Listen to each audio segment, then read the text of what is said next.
Hello, this is Harry Hobson, President and CEO of Plymouth Harbor, and I'm joined today by our Vice President of Facilities, George McGonigal. George is here because we're going to talk about a couple important projects that are going to be kicking off here very soon. But before I do that, let me cover a section that Karen Novak normally stands in for. Karen's not with us today because she's taking care of some very good nursing duties over in the Smith Care Center, and she's with a family right now. She is just one of the ultimate nurses you'll ever meet, and that's where she belongs today. But she'll be joined back with me this Friday. Now, mentioning that, let me also remind everybody that we do the video updates every Monday, Wednesday, and Friday.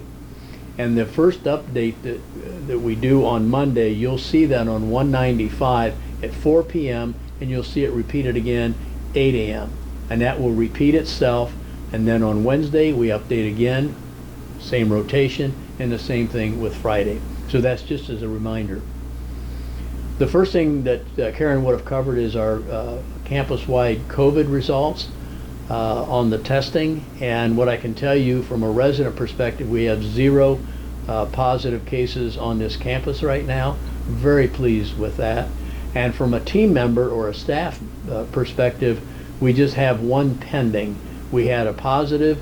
We believe we're going to get the negative response back either today or tomorrow. And then that'll be followed by 1 more. But we remain pretty confident about that. And the reason we do is in each and every one of these cases, they've been asymptomatic. So we're doing very, very well.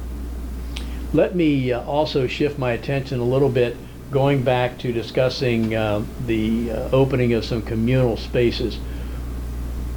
Last time we were together, I mentioned communal spaces as the art studio, the beauty shop, bocce courts, club room, dining, and I forgot to mention the fun shop, of course, library, pools, indoor and outdoor, wellness center, and woodworking. Now, those, with the exception of 1, will continue to be closed at least for the next probably 2 weeks. And the decision to reopen those are really based on a couple criteria. Number 1, it's always the governor's order. That serves as a foundation for any decision we make. And then beyond that, we talk about Plymouth Harbor's experience. So what is our experience on the campus? And then we measure that as well. We're doing quite well. And I know some of you are tired of hearing me say this, but we're moving very, very slowly. We do believe, you've heard us say this several times, that there's a high likelihood there's going to be a second wave this fall. So we want to be sure we're doing things right. So please have more patience. I appreciate your support, but I know you're getting very anxious. Now, let me give you one amenity that is reopening, and it's scheduled to be reopened this coming Monday the 18th, and that's the beauty salon. Karen and I have worked with Wendy Pop from the beauty salon, and we're satisfied that she has gotten everything where it needs to be. She's got all the social spacing taken care of, and she has a whole regiment of protocols that she has developed. Karen has further added to it, where we feel it's going to be a very, very safe place. And you'll hear more about the detail as you call for an appointment with Wendy. What I can tell you is that there'll be not a waiting area inside the salon. What's going to happen is when you have your appointment, when Wendy is ready or one of the other beauticians are ready, they'll call you to come on down. What we are going to require is before the resident goes into the beauty salon that they go through the screening desk and at the tower main lobby, and then all they have to do is show their wristband, and then they'll be able to perform the service. So we're excited about that. That's a small step, but it's an important step. And Karen and Wendy have worked very closely together on that. And we will also be opening the Smith Care Center Beauty Salon as well as assisted living. So all of our salons will begin to open on Monday. and also to let you know that all three of our beauticians have been doing COVID testing. I think they went through the testing yesterday morning, and we should get those results back real soon as well. So let's see. Just as far as hurricane preparation, what I can tell you is absolutely it's on our agenda. In fact, we just got off of a phone call a few minutes ago with our statewide association regarding the hurricane preparations, etc. And we will continue to work on the hurricane. Ed McCrane, who is the chief for Sarasota County Emergency Management, he's really been a team player with us. We are presenting a program to him, and hopefully we're going to be able to have most folks be able to shelter in place. I was asked a question specifically since the last video. Well, I made it sound as though the independent living residents won't be able to stay here. Well, that's true. We don't have all the answers right now, but in a moment you're going to hear about the hurricane window project starting back up again. It's imperative that we have the hurricane windows in place in the West Garden, and then George will talk more about the North Garden and why that's important to help us increase the space that we need. But in the meantime, there's no decision, firm decision on independent living residents. We're working first with our assisted living, memory care, and Smith Care Center. Hopefully we can shelter in place, and that's only if there's a mandatory evacuation. So more to that, that's coming. George, welcome to the table, as we say.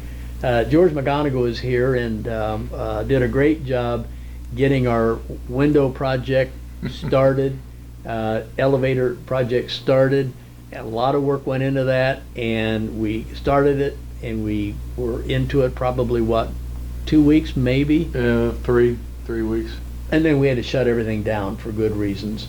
But I think we're about ready to start back up again. So George, you want to share with everybody our plans on both those, the tower elevator project and the window? Absolutely. Just as with everything else, Harry has been very thoughtful and very careful in making the decisions about reintroducing these capital projects. For all of us, your safety is the most important thing. The easiest project is the elevator project. Will probably be the least impactful to the residents in terms of that work resuming. Like the window project, we will screen Otis Elevators personnel separately from the other entrances, and we will isolate their comings and goings. There should be very little interaction with residents and or team members for that crew, as most of their work will be occurring either in the elevator 3 shaft or up on the roof in the elevator room. So you probably won't even realize that work has resumed. The window project, I have had probably more people come to me in the last month or so saying, when are we going to get those windows going again, than anything else. So we're very excited. The contractor is on board. We'll be meeting tomorrow afternoon with our team and their team to work out the logistics of getting cranked back up on that project. Dinah was back today and will be through the duration of the project. For those of you who don't know Dinah, she is absolutely dynamo. She will be responsible for making sure that all of your needs are met, that we have alternative housing for you, and that we take care of any concerns that you have. And of course, my other key member of the team is Lisa Soroki, who will assist me in seeing that all the scheduling logistics occur relative to getting the work done. Some of the things that we're going to do differently than we did those few weeks that we were doing the window project. We're going to again separate the screening process. So what we'll do is when complete general contracting's crews come in, they will all congregate over at their staging area here east of the East Garden. And when they have all of their people together, they'll notify Lisa, and we will have a separate screening station set up in the East Garden garage. They will come in, be screened, and then we will have one designated route for them to get from their staging area to wherever they're working. So I suspect for completion of the West Garden, they'll be coming around the south of the building, and so that, again, very few people will see their activity, particularly out in front of the property. We are going to make accommodations on site, alternative housing for every resident. Last time our protocol was we encourage you to stay in your bed every night during the work going on. What we're going to do this time is, while complete is removing and replacing until they complete their work, we're going to provide, either in a guest room or in the CC respite rooms, alternative housing for you. So our goal there is to make sure that you don't have to be in contact with any of the contractor personnel during the course of your window work. And you also will not be allowed to come into your unit while that work is going on. And again, that's to make sure that we keep that space between you and outside contractors. We're going to do a little elevated cleaning process from what we were doing before. I think those that had it done were pleased with what we did, but we're going to do a little additional disinfecting. Any area where the contractors were, we'll make sure that we've wiped that down, and you're not at risk for picking anything up that we don't want you to pick up. Also, if we do bring people in after the disinfecting and after you're back in your unit to do those last little touches, like maybe touch-up painting, those people will either be our in-house staff, or they'll be one of our trusted vendors, such as Jim Nabergall, who most of you know, and they will be masked and appropriately spacing so that you are not at risk for their presence. I think overall we've looked at this. We feel very comfortable that we can execute this project and keep it moving without putting our residents at undue risk.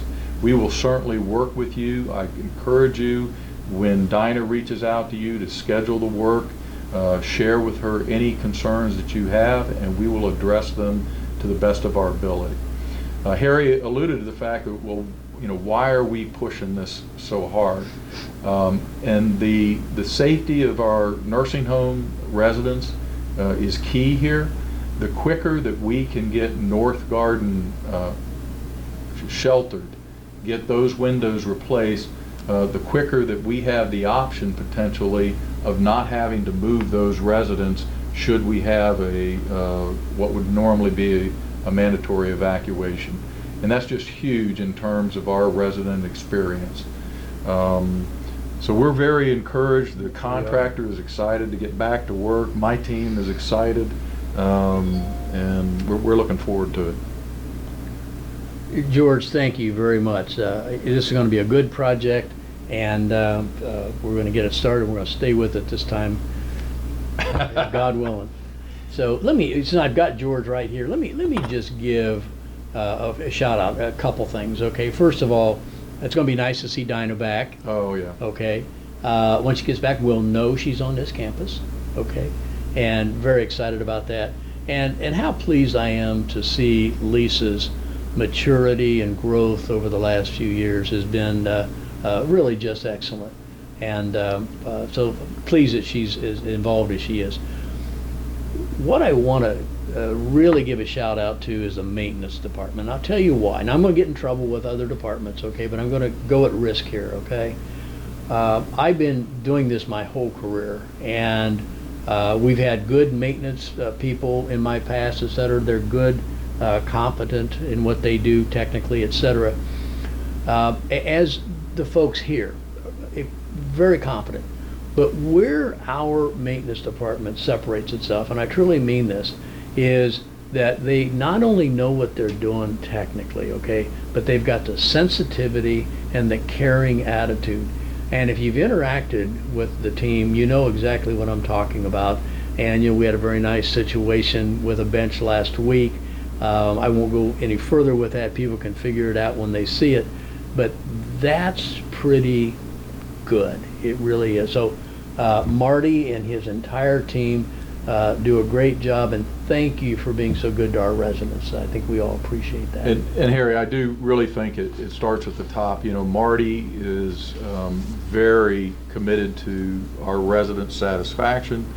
And the other thing is, he's not willing to, or he is willing to get his hands dirty, and he jumps right in there with the guys. And as a result, the camaraderie amongst that group is really high.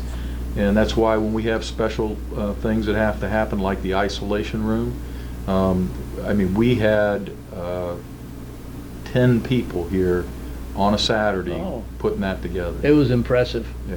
Impressive. One last item, I just turned my page here. I know I was asked to just mention about the movement of furniture. Oh, yeah. Yeah, the process is Lisa comes in and does an assessment of what needs to happen. Dinah will make sure that for those residents that want to move things themselves. This is on the window project. On the window project, yes. That we allot sufficient time for those residents to do what they want to do themselves.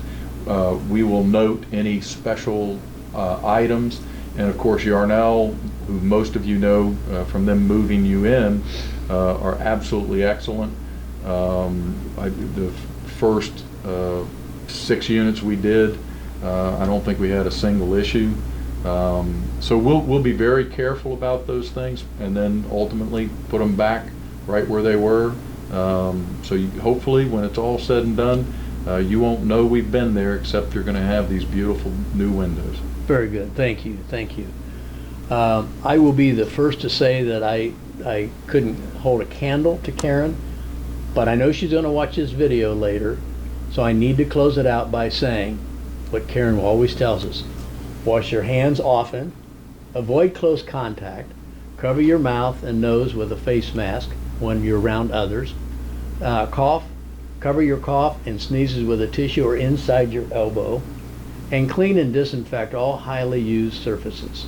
So that's what she would say. She lives it and reminds us all the time.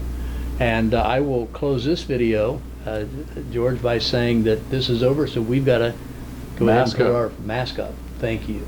Stay safe.